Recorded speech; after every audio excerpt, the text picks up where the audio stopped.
Right now, as you're watching this video, you might be unknowingly displaying behaviors that are absolutely destroying your chances with women. There are 7 specific signs of neediness that act like attraction poison, and here's the terrifying part. Most men have no idea they're doing them. While you think you're showing her how much you care, she's actually feeling suffocated, trapped, and desperately looking for an escape route. These aren't obvious red flags. These are subtle behaviors that seem harmless, even caring, but they trigger something deep in female psychology that makes attraction die instantly. By the end of this video, you'll know exactly which of these 7 signs you're guilty of, and more importantly, you'll understand the psychology behind why they're so devastating to attraction. But here's what's really going to shock you. The same behavior that makes a man feel more confident when a woman does it to him completely destroys her attraction when he does it to her. It's not fair, it's not logical, but it's reality. And I'm going to prove this to you with a story that will make you uncomfortable, because you're probably going to see yourself in it. Sign number 1. Premature jealousy. The first sign of neediness that turns women off is showing jealousy before you're even a couple. Here's the brutal truth about female psychology. When a woman mentions other guys in conversation, she's not trying to make you jealous. She's testing your emotional strength. Let me tell you about Ava, a woman I met at a networking event. We'd been talking for about an hour when she mentioned her coworker Brandon, who kept asking her out. "He's sweet," she said, "but I told him I'm not looking for anything right now." My stomach immediately twisted. "Brandon, huh? Does he know you're talking to me tonight?" The moment those words left my mouth, I watched her facial expression change. That warm, interested look in her eyes dimmed. Here's what I didn't understand. When you meet a woman, she will usually have other guys interested in her. This is reality. But if she starts falling for you, if you create real attraction, she'll naturally get rid of the other guys. She doesn't need you to demand exclusivity up front. She needs you to be confident enough to handle the fact that she's desirable to other men. Think about it from your perspective. If you had multiple women interested in you and went on a date with one of them, you wouldn't immediately cut off all other options. You'd see how things develop naturally. But when a man shows premature jealousy, he's essentially telling her, "I'm so insecure about my own value that I need you to only want me right now, even though we barely know each other." That jealousy I showed Ava was just the beginning, because what I did next revealed an even more unattractive trait. Sign number 2, needing constant reassurance. The second sign is constantly needing to know how she feels about you. Are you having fun? Do you like me? How am I doing? Is everything okay? This seems caring, but it's actually needy behavior that kills attraction faster than almost anything else. After that awkward moment with Ava about Brandon, I became obsessed with reading her mood. Every interaction became a test I needed to pass. "You seem quiet tonight, is everything all right? Did I say something wrong earlier? You're not texting back as quickly, are we good?" Here's the psychology. Women are attracted to men who are confident in their own value. When you constantly seek reassurance, you're essentially saying, "I don't believe I'm good enough for you, so please convince me otherwise." This creates what psychologists call a mother-son dynamic. She stops seeing you as a potential lover and starts seeing you as someone she needs to comfort and reassure. Compare this to when a woman asks you these same questions. As a man, you might actually find it endearing because it shows she values your opinion of her. But female attraction works differently. Women want a man who is emotionally independent, someone who wants them but doesn't need their constant validation to feel secure. But my neediness with Ava was just getting started. The third sign I displayed was even more relationship killing. Sign number 3, over-apologizing. The third sign is saying sorry for everything, even when it's not warranted. This shows a desperate fear of disapproval and a need for her acceptance at all costs. With Ava, I started apologizing for existing. "Sorry for calling. Sorry if that text was too long. Sorry, did I interrupt you? Sorry for being weird earlier." I was apologizing for things that didn't need apologies, and it was pathetic. Over-apologizing signals that you don't approve of yourself, so you need her to constantly approve of you. It shows you have no boundaries and that you'll do anything to avoid her potential disapproval. A confident man apologizes when he's genuinely wrong, and he does it with dignity. A needy man apologizes as a way to avoid conflict and seek reassurance. Women need to feel they can rely on their man as a rock, as a pillar of strength. When you're constantly apologizing for minor things, you become someone she has to pat on the head like a little boy. But my over-apologizing was nothing compared to the digital disaster that was about to unfold. Sign number 4, excessive texting and digital neediness. The fourth sign is texting her emotionally or just to waste time. After our third date, when I could sense Ava pulling away, I made the fatal mistake that probably sealed my fate. I became that guy who lives in his phone, providing her with a running commentary of my life. My daily routine became, "Good morning, beautiful," at 7 a.m. "This coffee shop reminds me of you. How's your day going?" at lunch. "Hope you're having an amazing afternoon," at 3 p.m. "How was work?" at 5 p.m. This song on the radio made me think of our first date. Sweet dreams before bed. I was essentially telling her that my entire day revolved around thoughts of her. Here's what I didn't understand about female psychology. Women instinctively know, they don't have to consciously think about it, that if a man is a man of purpose, if he's going after his biggest goals, dreams, and ambitions, then he doesn't have the time or desire to just chat for the sake of chatting with a girl via text. A guy who is on his purpose will text a woman to make her feel attracted and arrange a meetup. He might text back and forth sometimes when she's texting him, maybe flirt with her a little bit, but he's not going to waste time with texts like, "I was at this place this morning and it made me think of you."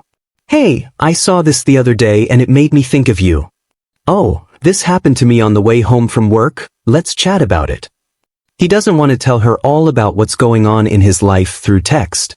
A man who is on his purpose does not have the time or desire to text a woman like that. When a woman gets texts from a guy where he's just texting all the time to chat with her, or he's sending lots of good morning and good night texts, she sees it as him needing her attention, needing more of her in his life. There's nothing wrong with wanting a woman in your life, wanting to text her to arrange a meetup. But if a woman gets the sense that you need her constant attention, reassurance, and interaction in order to feel good about yourself, because you're an emotionally needy guy or because you've got nothing better to do, then it's a massive turnoff. Essentially, women don't want to be with a guy who makes his world all about her. Sometimes when a woman is young, she might think it's cute and be flattered by it, but she'll eventually figure out, he's actually needy and he's hiding behind me in the relationship to avoid going after his biggest goals, dreams, and ambitions in life. But if you think excessive texting was bad, the fifth sign I displayed was even more suffocating and controlling. Sign number 5, always checking up on her. The fifth sign is constantly monitoring her activities and whereabouts. Where are you? Who are you with? Are there guys there? This comes from a place of needing reassurance that she only wants you. As Ava started pulling away from my neediness, I became paranoid. When she posted on social media, I'd analyze every detail. When she didn't respond to texts immediately, I'd wonder what she was doing.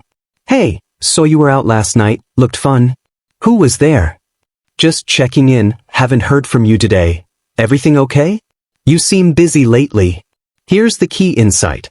When you create the right dynamic where a woman wants to impress you, where she feels like she needs to continually win you over, she naturally keeps herself in line. She doesn't want to mess up the good things she has with you.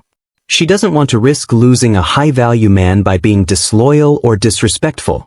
But when you're constantly checking up on her, you're operating from a position of weakness.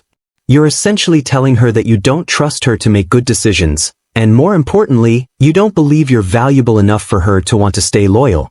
These first 5 signs were bad enough, but the 6th sign I'm about to reveal is what really sealed my fate with Ava. Sign number 6, planning too far ahead too soon. The 6th sign is making long-term plans before the relationship has naturally progressed to that level. On what was supposed to be our third date, Ava and I were talking about travel. She mentioned wanting to visit Greece someday. Without thinking, I said, "We should go to Greece together. Maybe this summer? I could book us flights next month." The look of horror on her face was unmistakable. Planning far ahead too soon does several things that destroy attraction. First, It shows you're more invested in the idea of having a girlfriend than in actually getting to know her as a person. Second, it puts pressure on her to commit to a future with someone she's still evaluating. Third, it suggests you're trying to lock her down out of desperation rather than letting the relationship develop naturally. Women want to feel like they're choosing you, not like you're trying to trap them into commitment before they've decided they want it. A confident approach would have been, "Greece sounds amazing. I've always wanted to go there but never made the time." If she expresses interest, you could playfully say, "Maybe you'll have to take me there someday," but as a joke, not a serious proposal. But even after all these mistakes, I still had one more sign of neediness left to display, and this one was the final nail in the coffin. Sign number 7. Immediate emotional dumping. The 7th and most relationship-killing sign is oversharing emotional baggage too early. After Ava started clearly pulling away, I made the classic desperate move. I tried to create intimacy through vulnerability. I told her about my ex who cheated on me, my anxiety about not being good enough, my fears about relationships, my childhood issues with my father leaving. I dumped years of emotional baggage on her, expecting her to comfort me and reassure me that everything would be okay. Here's what I learned. There's a natural pace to intimacy. Initially, it's about creating attraction, flirting, building sexual tension, and getting to know each other's personalities. Emotional vulnerability comes later, after a foundation of attraction and respect has been established. And even then, it should come from a place of strength, not neediness.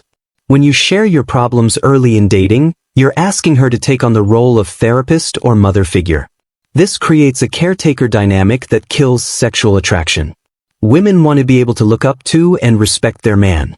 They want to feel safe with someone who can handle life's challenges, not someone who needs constant emotional support.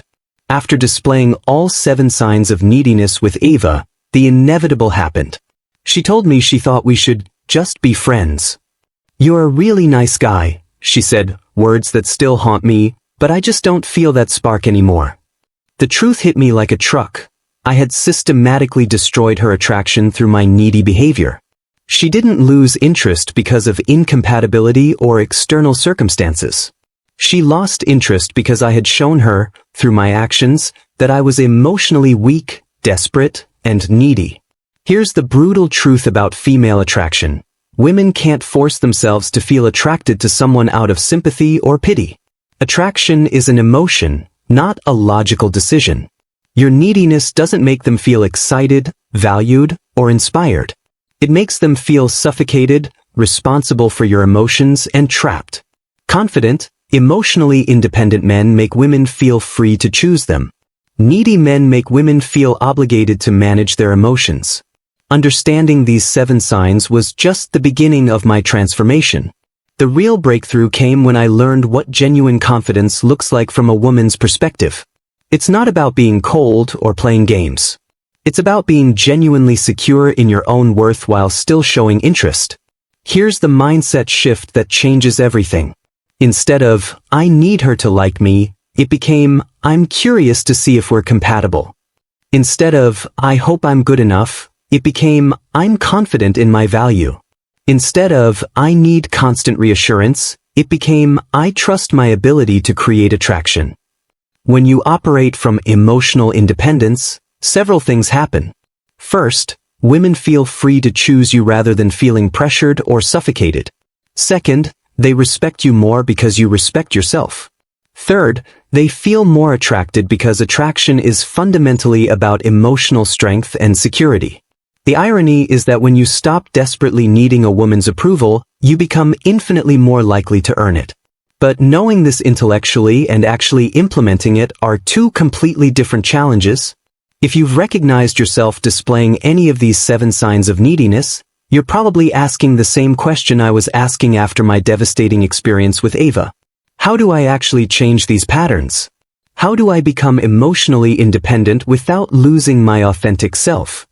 This is exactly why I want to tell you about how I finally stopped being the friendzone guy. Without changing my personality. This isn't about becoming someone you're not. It's about expressing your authentic self in ways that create attraction rather than neediness. Here's what this system teaches you. How to stop losing women who initially liked you, because you'll finally understand how attraction really works. How to re-enter the dating scene with genuine confidence, at any age. How to pass every one of women's secret tests, like the one I failed with Ava. Unlock the Scrambler combines eliminating the nice guy behaviors that repel women with cutting-edge psychology that actually creates lasting attraction. You can gain the attraction of women, project genuine personal power, and avoid the "let's just be friends" speech for good. Most men are walking around completely clueless about what creates and destroys attraction. They're repeating the same 7 signs of neediness over and over, wondering why they keep getting rejected or friend-zoned. But it doesn't have to be this way. If you're tired of displaying these needy behaviors, if you're ready to become the kind of man women naturally choose and respect, if you want to make sure you never experience the kind of rejection I experienced with Ava, then click the link below and discover how to finally stop being the friend zone guy without changing who you are at your core. Because every day you wait is another day you might be pushing away a woman who could be perfect for you. Don't let neediness destroy another potential relationship. Remember, these 7 signs of neediness are attraction killers that most men don't even realize they're displaying. But now you know. Now you can change. Click that link, master these principles, and become the man women naturally want to choose. You have the power to transform your dating life starting today.